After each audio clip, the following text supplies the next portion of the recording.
नमस्कार, मैं Rana Yashwant India news पर आपका स्वागत करता हूं। वो इधर का तो है, लगता उधर का भी है। दोस्तों के दिलों में है, दुश्मनों के घर का भी है। मज़हब का नुक्ता सा है, मज़हब के असर में भी है। कभी हौसले का हाकिम है, कभी हाकिमों के डर सा है। ये तारीफ़ मैंने जिसके तारुफ में की है, उनका नाम है आचार्य प्रमोद कृष्णम। कांग्रेस के नेता हैं, 2 बार कांग्रेस के टिकट पर लोकसभा चुनाव लड़ चुके हैं। आप धर्माचार्य हैं, कल की पीठाधीश्वर हैं और सोच और ज़ुबान दोनों के बड़े सुधी और सधे सज्जन। प्रमोद कृष्णम जी, आपका इंडिया न्यूज़ पर बहुत बहुत स्वागत है। आभार। ऐसा क्यों है कि लोग कहते हैं कि आप राहुल गांधी से थोड़े फासले पे हैं, प्रियंका गांधी के नज़दीकी हैं, अशोक गहलोत से थोड़ी दूरी है, सचिन पायलट के करीबी हैं, कांग्रेस से थोड़ा सा फासला है, बीजेपी से बस थोड़ी सी दूरी है? ऐसा क्यों है आप? यशवंत जी, एक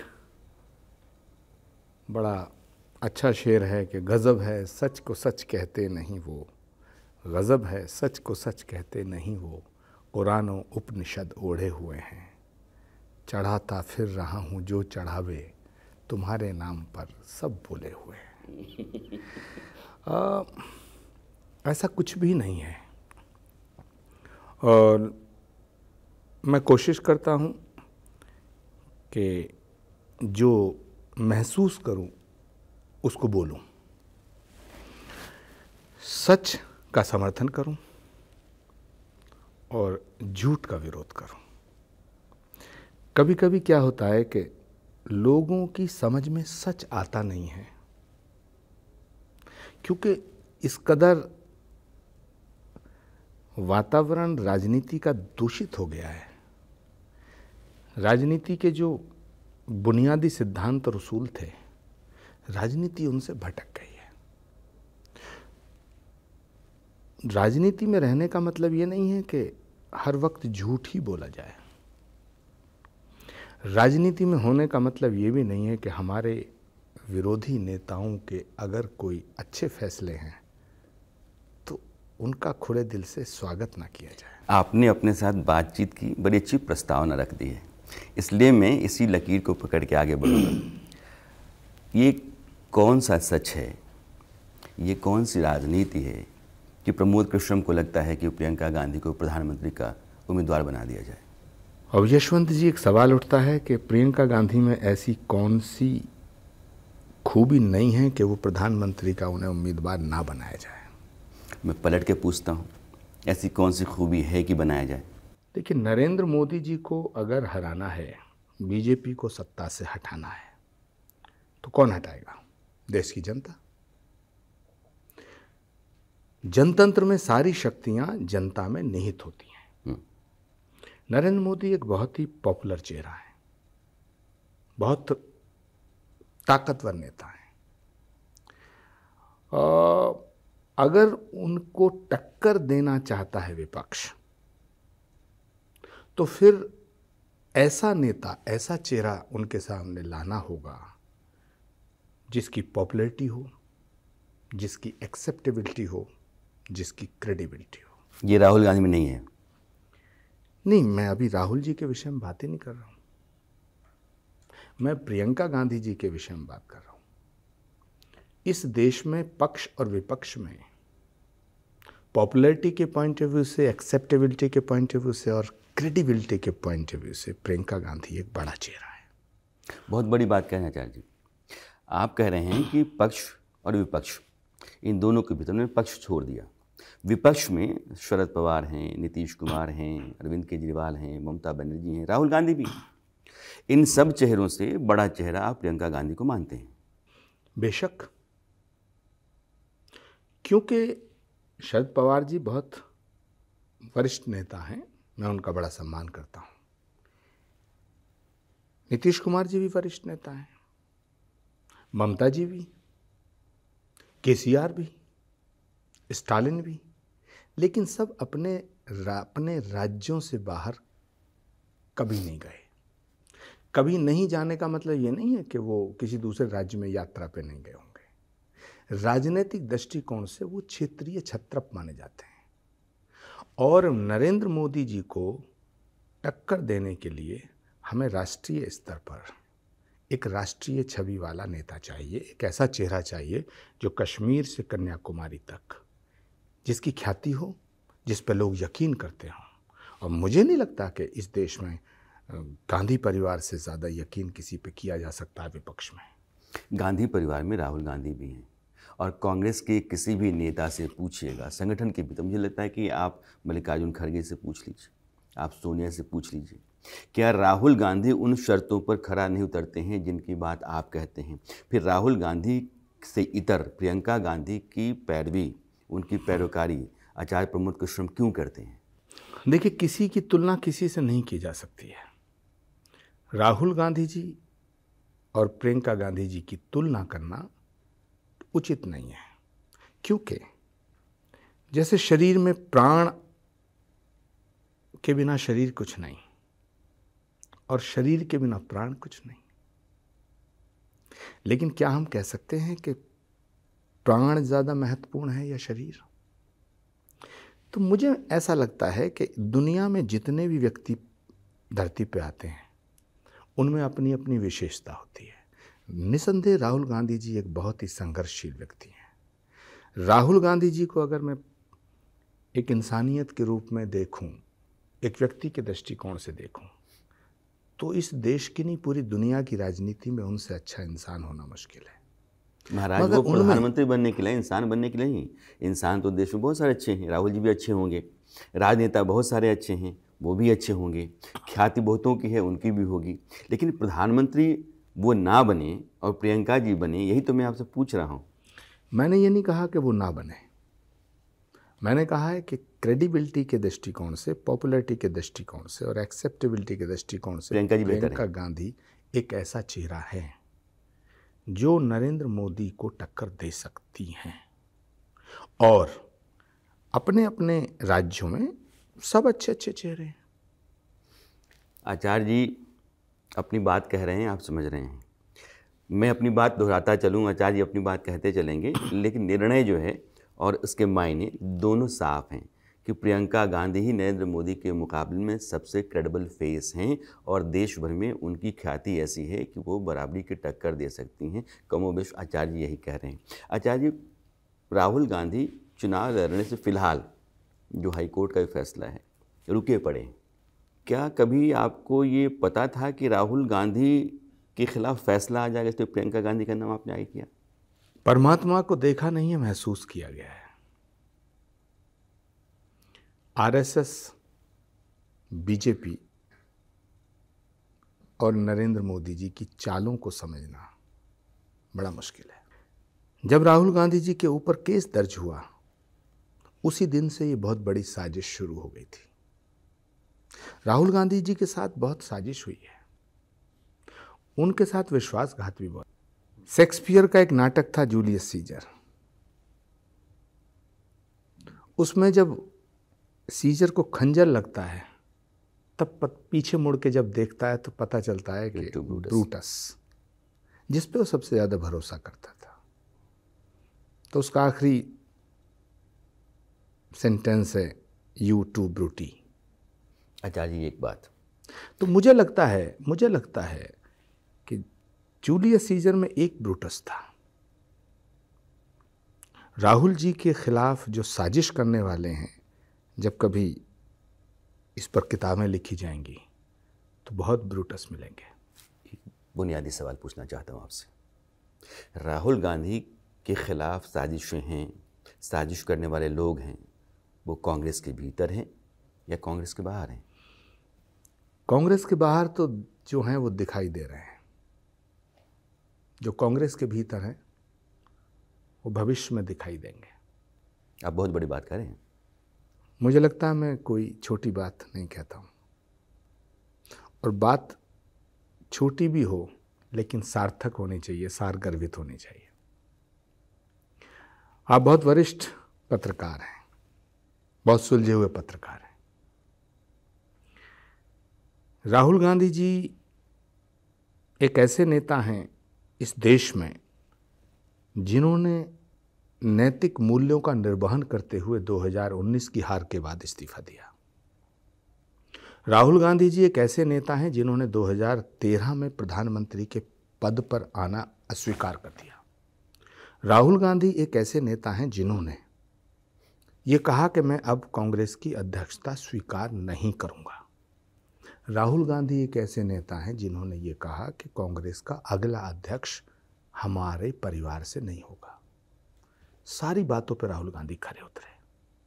तो राहुल गांधी जी के जिस त्याग का, जिस तपस्या का, जिस भावना का, जिस फैसले का स्वागत और सराहना होनी चाहिए थी, उनकी आलोचना हुई।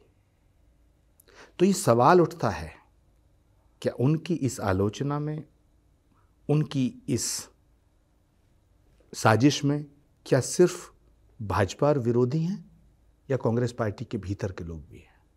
तो मुझे लगता है कि समय पर इन सब बातों से पर्दा उठ जाएगा। एक गंभीर सवाल आपने अपनी पार्टी के भीतर उठाया है कि राहुल गांधी के आसपास जो लोग हैं, राहुल गांधी के खिलाफ वो साजिश करते रही हैं जिनके बारे में पता बहुत बाद में चलेगा। मैं आपको राजस्थान लेकर चलना चाहता हूँ। कई बार अशोक गहलोत की आंखों में किरचें चुभने लगती हैं जब भी आपका नाम आता है तो, और सचिन पायलट के चेहरे पर एक आब आ जाता है जब आपका नाम आता है। अब लगता है कि मामला थोड़ा सा ठीक हो गया है। सचिन पायलट के बयान से लग रहा है कि मिलकर के लड़ेंगे, चेहरा कोई नहीं होगा राजस्थान में। प्रमोद कृष्णम बार बार ये कहते रहे हैं कि राजस्थान में नए आदमी को कमान दी जानी चाहिए, मुख्यमंत्री बनने के हकदार सचिन पायलट हैं। मैंने मान लिया कि चेहरा ना भी हो, चुनाव के बाद मुख्यमंत्री राजस्थान में कौन होना चाहिए अगर कांग्रेस सरकार आती है तो? निसंदेह सचिन पायलट होंगे। गहलोत क्यों नहीं? क्योंकि 2018 में जो चुनाव हुआ तो उसमें पायलट का सेक्रीफाइस है। राजस्थान में 2018 में जब चुनाव हुआ तो सचिन पायलट उस समय कांग्रेस पार्टी के प्रदेश अध्यक्ष थे। उसी समय मध्य प्रदेश में चुनाव हुआ, वहाँ के प्रदेश के अध्यक्ष कमलनाथ जी थे। उसी समय छत्तीसगढ़ चुनाव हुआ, वहाँ के अध्यक्ष भूपेश बघेल थे। उसी के आसपास पंजाब में चुनाव हुआ, वहाँ के अध्यक्ष अमरिंदर सिंह थे। सभी जगह प्रदेश के अध्यक्षों को मुख्यमंत्री बनाया गया सिवाय सचिन पायलट के। तो आप कहेंगे नाइंसाफ़ी हुई? सचिन पायलट के साथ नाइंसाफ़ी हुई थी, लेकिन सचिन पायलट पार्टी के एक सच्चे सिपाही के रूप में पार्टी नेतृत्व का हर हुक्म, हर इशारा मानते रहे। और अभी भी जब उनकी जो नाराज़गी थी राज्य की सरकार से, वो जनहित में थी। भ्रष्टाचार के मुद्दे को लेकर राहुल गांधी जी पूरे देश में भ्रष्टाचार के मुद्दे को लेकर यात्रा कर रहे हैं, जन जागरण किया। तो पूरे देश में भ्रष्टाचार के खिलाफ आंदोलन होगा, और राजस्थान में जो भ्रष्टाचार हुआ वसुंधरा जी की सरकार के समय, उसके खिलाफ जांच नहीं होगी, तो ये तो ठीक नहीं था ना। ये मुद्दा गहलोत ने जानबूझ करके वसुंधरा सरकार के खिलाफ जांच नहीं की? कुछ तो मजबूरियां रही होंगी, यूं ही कोई बेवफा नहीं होता। लेकिन गहलोत का जो पूरा अप्रोच रहा है सचिन पायलट को लेकर के, वो मानते हैं कि वो दगाबाज हैं, पार्टी के खिलाफ काम करते रहे, सरकार गिराने की भी कोशिश की, लेकिन जो कुछ भी बचा और बना रहा वो मेरी बदौलत रहा है। चुनावों के बाद अशोक गहलोत आला कमान की मान जाएंगे, कुर्सी छोड़ देंगे, ये उम्मीद आपके पास है क्या? देखिए, उम्मीद का प्रश्न नहीं है, प्रश्न है हक का, प्रश्न है पार्टी के हित में क्या है। परिवर्तन संसार का नियम है। 2013 में जब अशोक गहलोत जी मुख्यमंत्री थे तो चुनाव हुआ और परिणाम आया, 21 सीट आई। उसके बाद राहुल गांधी जी ने सचिन पायलट जी को राजस्थान की कमान सौंपी जी। मेहनत मशक्कत करने के बाद 18 में सरकार बनी जी, और सचिन पायलट को चीफ मिनिस्टर नहीं बनाया गया। लेकिन सचिन पायलट ने तब से लेकर आज तक पार्टी के किसी भी निर्देश का अगर उल्लंघन किया हो, तब मैं मान सकता हूं कि सचिन पायलट ने पार्टी से गद्दारी की। एक आदमी जो पार्टी के निर्देशों का पालन करता है, एक आदमी जो पूरे देश में पार्टी की नीतियों का प्रचार करता है, एक आदमी जो पार्टी के नेतृत्व के प्रति निष्ठावान है, उसको गद्दार कहना या उसकी शिकायतों को अपनी तरह से परिभाषित कर देना मुझे नहीं लगता कि ये उचित है। अशोक गहलोत जी को बड़ा दिल दिखाना चाहिए और 2023 के चुनाव में सचिन पायलट और अशोक गहलोत जी को मिलकर चुनाव लड़ना चाहिए। यही अपेक्षा कांग्रेस नेतृत्व ने उनसे की है। अब मुझे लगता है कि इस अपेक्षा के ऊपर सचिन पायलट और गहलोत जी दोनों खरे उतरेंगे। रिजल्ट के बाद यदि सरकार बनती है तो मुझे लगता है कि सचिन पायलट को मुख्यमंत्री बनाया जाना चाहिए। कांग्रेस के एक बड़े नेता हैं दिग्विजय सिंह, उनका एक बयान मैं आपको पढ़ रहा हूँ। एक ट्वीट आया गुलवर्कर के बारे में और उसको उन्होंने रिट्वीट किया है और ट्वीट ये था कि मैं सारी ज़िंदगी अंग्रेज़ों की ग़ुलामी करने को तैयार हूँ, लेकिन जो दलित, पिछड़ों, मुसलमानों को बराबरी का अधिकार देती हो ऐसी आज़ादी मुझे नहीं चाहिए। ये सोशल मीडिया पर एक ट्वीट था जिसको उन्होंने रिट्वीट करते हुए गुलवर्कर को सवाल उठाया और मामला इंदौर में दर्ज हो गया। दिग्विजय सिंह के इस तरह के ट्वीट को आप कैसे देखते हैं? और बार बार कहते हैं पुलवामा का मामला हो तब भी उनका बयान आता है और कई ऐसे मामले हैं जिस पर आप देखेंगे कि जैसे भगवा आतंकवाद का मामला था। देखिए, आतंकवाद ना हरा होता है ना भगवा होता है। कोई भी कम्युनिटी आतंकवाद नहीं फैलाती। आतंकवादी व्यक्ति होता है, कम्युनिटी नहीं होती। जिस तरह परमात्मा सबका है और सब परमात्मा के हैं।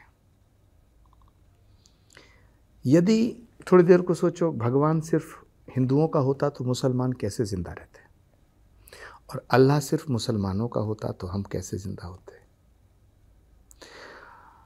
लोगों ने मजहब, दीन को लिबासों और जबानों का विषय समझ लिया। क्या परमात्मा सिर्फ संस्कृत समझता है या बोलता है? अल्लाह ताला सिर्फ अरबी में ही बोलता है? या गॉड सिर्फ अंग्रेजी में बोलता है या अंग्रेजी समझता है? ये विषय यशवंत जी हमारी संकीर्ण सोच का है। ट्वीट को आप कैसे देखते हैं? दिग्विजय सिंह जी एक बहुत बड़े नेता हैं निसंदेह। वो टारगेटेड पॉलिटिक्स करते हैं और उनके टारगेट पे हमेशा आरएसएस रहती है। अब इस बात का जवाब दिग्विजय सिंह जी ही दे पाएंगे कि उन्होंने ये बात क्यों कही है।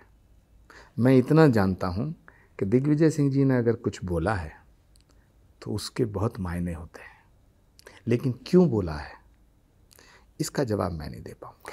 लेकिन उसके बोलने से पार्टी को बार बार नुकसान होता है, ये आपने देखा होगा। ये बात तो पार्टी नेतृत्व का विषय है, मेरा नहीं। पर मैं इतना जानता हूं कि दिग्विजय सिंह जी एक बहुत वरिष्ठ नेता हैं और वो जो बोलते हैं सोच समझ के बोलते हैं।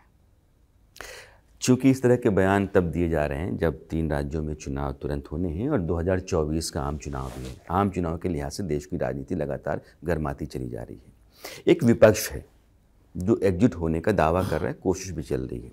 पटना में नीतीश कुमार ने 15 दलों को बुलाया, बैठक भी हुई, आगे भी बैठक होनी है। आपको लगता है कि विपक्ष जो है एकजुट हो पाएगा? मुझे नहीं लगता। पक्का? होना भी नहीं चाहिए। क्यों? दलों के मिलाने से दिल नहीं मिलते। इनके दिलों में फासले हैं। छोटे स्वार्थों की पूर्ति के लिए जब लोग लड़ते हैं तो बड़े मकाम हासिल नहीं होते। आपको लगता है सब छोटे स्वार्थों के लोग हैं?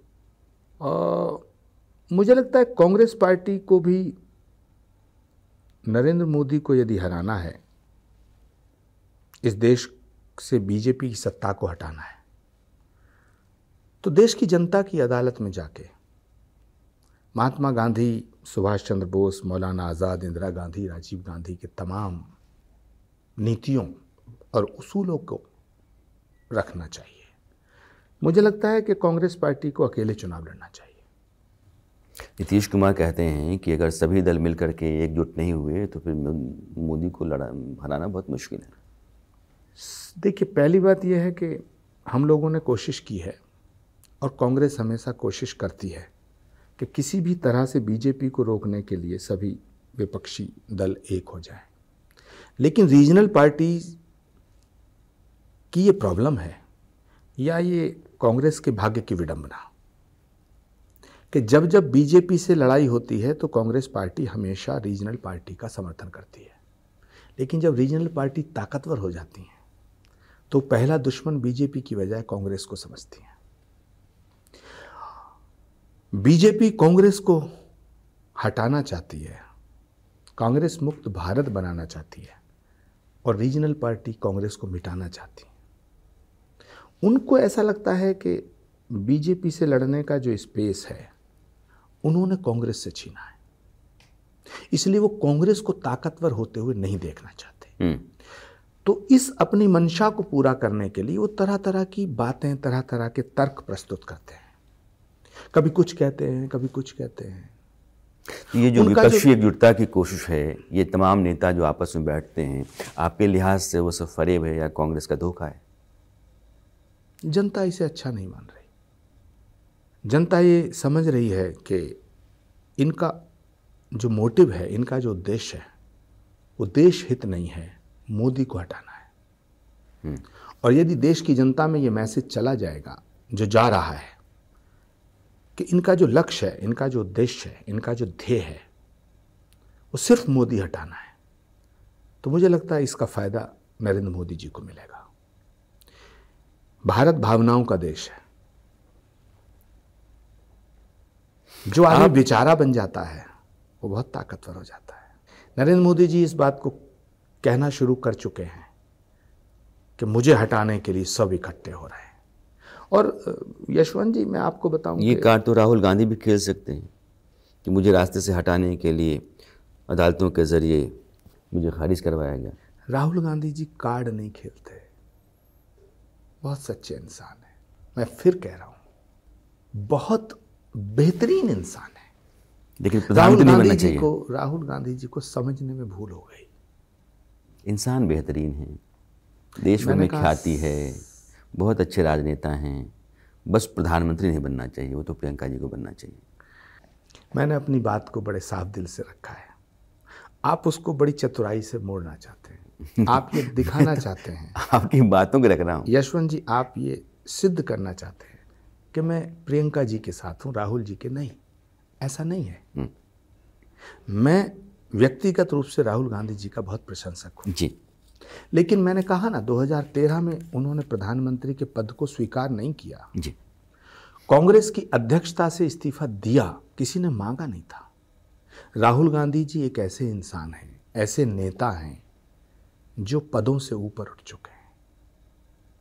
मुझे लगता है उनकी जो भूमिका है अब इस देश में, वो एक बड़े तपस्वी के रूप में है। मार्गदर्शक की भूमिका होनी चाहिए। क्या भूमिका उनकी होगी ये तो खुद फैसला करेंगे, लेकिन उन्होंने प्रधानमंत्री के पद को स्वीकार नहीं किया था, ये बड़ी बात है। उन्होंने कांग्रेस की अध्यक्षता से नैतिक मूल्यों का निर्वहन करते हुए इस्तीफा दिया था, ये बड़ी बात है। उन्होंने कांग्रेस की अध्यक्षता को स्वीकार नहीं किया, ये बड़ी बात है। उन्होंने देश की एकता के लिए भारत जोड़ो यात्रा की, 3,500 किलोमीटर पैदल चले वो। उनका मिशन क्या था? देश का प्रधानमंत्री बनना, चुनाव जीतना। मुझे लगता है कि वो इससे ऊपर उठ चुके हैं, साधु हो गए, निवृत्ति मार्ग पर आ गए। ये कहने वाला मैं कौन हूँ? लेकिन इस देश में जिसने त्याग किया है उसे त्यागी कहा गया है। मुझे लगता है राहुल गांधी जी इस भारत जोड़ो यात्रा के बाद एक महात्यागी के रूप में देश की जनता के सामने आए। आचार्य प्रमोद कृष्णम की ज़ुबान यूँ मुलायम सी चलती रहती है कि आप बस उनके शब्दों को पढ़ते रहिए तो आपको अपना मायने मिल जाएगा। आचार्य जी, एनसीपी एक बड़ी पार्टी है, शरद पवार बहुत बड़े नेता हैं। विपक्ष की जो एकजुटता है, इस एकजुटता में उनके ऊपर बहुत उम्मीद थी कि वो रीढ़ का काम करेंगे। उनकी पार्टी ही धराशायी हो गई। एक सवाल मैं आपसे पूछना चाहता हूँ, बड़े चाणक्य शरद पवार हैं, क्योंकि उनको भारतीय राजनीति का चाणक्य कहा जाता है, या उनके भतीजे अजीत पवार? देखिए यशवंत जी, उत्तर प्रदेश हो या महाराष्ट्र, भतीजों पे भरोसा करना भारी भूल सिद्ध हुई है। जिसने भतीजों पे भरोसा किया है उसने धोखा खाया है। उत्तर प्रदेश में शिवपाल यादव उसके उदाहरण है, शरद पवार जी उसके उदाहरण है। लेकिन सवाल इसका नहीं है किसने किसको धोखा दिया। सवाल कुछ प्रिंसिपल्स का है। इसमें मैं थोड़ा सा, मेरी राय भिन्न है। शरद पवार जी ने जब अपनी पार्टी से इस्तीफा दिया था तो लोग ये डिमांड कर रहे थे कि वो दोबारा पार्टी के अध्यक्ष बने। उस वक्त उन्हें अपना फैसला वापस नहीं लेना चाहिए था। मुझे लगता है कि राहुल गांधी जी ने जब इस्तीफा दिया तो पूरी पार्टी ने यह कहा कि आप अध्यक्षता स्वीकार कर लो, इस्तीफा वापस ले लो। राहुल गांधी जी ने इस्तीफा वापस नहीं लिया। राहुल गांधी जी ने दोबारा अध्यक्ष बनना स्वीकार नहीं किया। तो आदमी किरदार से बड़ा होता है। राहुल गांधी जी का जो किरदार है इस फैसले के बाद बढ़ गया, बड़ा हो गया, और शरद पवार जी का जो किरदार है इस फैसले के बाद छोटा हो गया। अब मेरी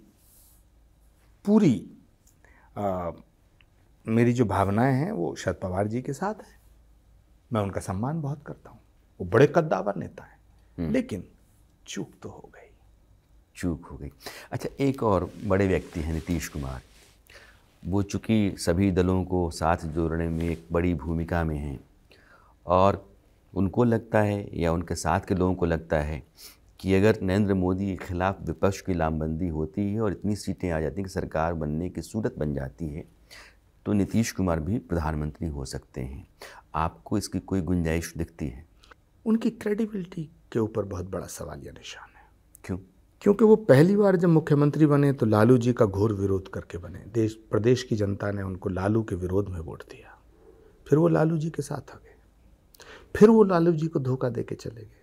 कितनी बार उन्होंने लालू जी को चोर कहा, चोरों का सरदार कहा। कितनी बार उन्होंने मोदी जी को महान नेता कहा है। फिर कितनी बार उन्होंने मोदी जी का विरोध किया है। तो क्या आपको लगता है यशवंत जी, इस देश की जनता को इतना भी समझ नहीं है कि अगर नरेंद्र मोदी जी से सत्ता छीन करके वो नीतीश कुमार जी को देगी तो उससे तो अच्छा नरेंद्र मोदी ही प्रधानमंत्री बने रहे। तो नीतीश जी बहुत बड़े नेता हैं, लेकिन उनकी पॉपुलैरिटी, एक्सेप्टेबिलिटी पे कोई सवालिया निशान नहीं लगा रहा हूं मैं, लेकिन क्रेडिबिलिटी पे सवालिया निशान है। तो जिस नेता की क्रेडिबिलिटी नहीं हो वो नरेंद्र मोदी को नहीं हरा सकता। आपने इस पूरे इंटरव्यू में नरेंद्र मोदी की कई दफ़ा बहुत तारीफ़ की। बड़े नेता हैं, क्रेडिबिलिटी बहुत बड़ी है, उनको हराना बहुत मुश्किल है, उनके मुकाबले में खड़ा होना आसान नहीं है। नरेंद्र मोदी की कई दफ़ा आपने तारीफ़ की। अगर अमेरिका की यात्रा पर थे तो एक ट्वीट था तो आपने उसमें लिखा कि झंडा ऊंचा रहे हमारा। संसद का उद्घाटन जो नई बिल्डिंग है हो रहा था, कांग्रेस ने बैकआउट किया, लेकिन आपने कहा कि नहीं, प्रधानमंत्री को ही उद्घाटन करने का हक है। क्या हमारे देश की संसद का उद्घाटन पाकिस्तान का प्रधानमंत्री करेगा? तो ये कई बार के बयान आते हैं जो बताते हैं कि प्रमोद कृष्णम थोड़ा तो उधर भी हैं। यशवंत जी, पहली बात यह है कि विदेश की धरती पर अगर हमारे देश के प्रधानमंत्री का सम्मान होता है तो ये किसी व्यक्ति का सम्मान नहीं है, भारत का सम्मान है। जब देश का प्रधानमंत्री विदेश जाता है तो भारत को रिप्रेजेंट करता है, भारत का प्रतिनिधित्व करता है। जब इंदिरा गांधी जी ने पाकिस्तान के 2 टुकड़े किए तो पंडित अटल बिहारी वाजपेयी जी ने संसद में उन्हें दुर्गा कह के संबोधित किया। तो क्या अटल बिहारी वाजपेयी जी कांग्रेसी हो गए थे? मेरा सवाल इसलिए था कि आपकी पार्टी के तमाम लोग लगातार, नेहरू जी का जो अमेरिका का दौरा था, डॉक्टर राधाकृष्णन का दौरा था, या फिर राजीव गांधी का दौरा था, वो सारे, मनमोहन सिंह का दौरा था, वो भी एक राज की यात्रा थी, वो लगातार ट्वीट कर रहे थे, सोशल मीडिया रख रहे थे कि ये भी भारत के प्रधानमंत्री और नेता रहे हैं और उनको भी उतना ही सम्मान मिला है। तो वो एक तरह का विरोध चल रहा था। उसमें प्रमोद कृष्णम का जो बयान था वो सीधे सीधे प्रधानमंत्री के पक्ष में था। देखिए, 2 बातें हैं। भारत की संसद का उद्घाटन हुआ तो मैंने कहा कि इसका बायकॉट करना ठीक नहीं है। ये मैंने क्यों कहा? ये मैंने इसलिए कहा कि वो संसद भाजपा की नहीं है, भारत की है। और मैंने ये कैसे कहा, क्यों कह पाया? क्योंकि कांग्रेस एक ऐसी पार्टी है जिसमें अभिव्यक्ति की आज़ादी है, बोलने की स्वतंत्रता है। और किसी भी कांग्रेस के वरिष्ठ नेता ने मुझसे ये नहीं कहा कि आपने ऐसा क्यों कहा। अगर मैं किसी और पार्टी में होता तो मुझे नोटिस मिल जाता। ये कांग्रेस की विराटता है। दूसरा पॉइंट ये है, आप बार बार जिसको घुमा के कह रहे हैं, पूछना चाहते हैं प्रधानमंत्री जी के। प्रधानमंत्री देश का होता है, वो पार्टी का एक नेता होता है, लेकिन जब प्रधानमंत्री बनता है तो देश का होता है। और जब नरसिम्हा राव जी की सरकार थी तो भारत का पक्ष रखने के लिए वाजपेयी जी गए थे, यूनाइटेड नेशन में वाजपेयी जी को भेजा था। तो ना तो कांग्रेस पार्टी भाजपा में मिली थी, ना वाजपेयी जी कांग्रेसी हुए थे। और एक इंपॉर्टेंट पॉइंट, हमारे बहुत वरिष्ठ नेता थे, भारत के राष्ट्रपति रहे डॉक्टर प्रणब मुखर्जी, वो आरएसएस के मुख्यालय गए थे। कांग्रेस ने विरोध किया था। जब लौट के आए, नहीं, राहुल जी ने उनका स्वागत किया। ये कांग्रेस है, ये महात्मा गांधी की कांग्रेस है, ये इंदिरा गांधी की कांग्रेस है, ये पंडित जवाहरलाल नेहरू की कांग्रेस है। ये वो कांग्रेस है जिसने इस देश के लिए बहुत कुर्बानियां दी हैं। लेकिन जो वर्तमान राजनीतिक परिदृश्य है उसमें कांग्रेस क्या है, देश की जनता को कांग्रेस के बारे में क्या क्या बताया जाता है, मैं उस पर ज़्यादा अभी टिप्पणी नहीं करना चाहूँगा। आचार्य जी, एक सवाल वैसे भी किसी के जहन में आता होगा, आम आदमी जो देश का होता होगा। आचार्य प्रमोद कृष्ण कहते हैं कि महात्मा गांधी कांग्रेस से, ये इंदिरा की कांग्रेस से, नेहरू की कांग्रेस से, राजीव गांधी की कांग्रेस से, फिर वो कांग्रेस लगातार सिकुड़ती, छोटी होती, ख़त्म होती सी क्यों चली गई? हाँ, देखिए, कभी कभी ऐसी परिस्थितियां पैदा होती हैं कि कई राम को बड़ा प्यार करती थी, लेकिन वनवास का कारण वही बनी। दशरथ भी भगवान राम को बड़ा प्रेम करते थे, लेकिन वनवास उन्होंने ही दिया। तो देश की जनता भी जनार्दन के रूप में है, कभी कभी जिसको बहुत प्यार करती है उसको सजा भी देती है। ये सजा है।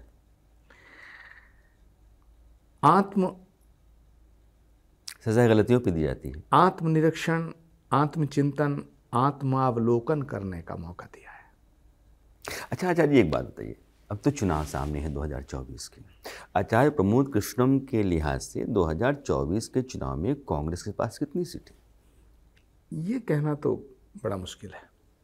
भविष्य के गर्भ में क्या है, इसे कौन बता सकता है। लेकिन इतनी पार्टियों के साथ जोड़ तोड़ की बात चल रही है, एक नया गठबंधन की बात चल रही है, कांग्रेस लगातार अपनी तरफ से कोशिशें कर रही है, राहुल गांधी की अपनी एक यात्रा रही है, हिमाचल और कर्नाटक के बाद पार्टी के भीतर थोड़ा सा उत्साह बढ़ा भी है। तो उस लिहाज से आपका एक आकलन होना चाहिए।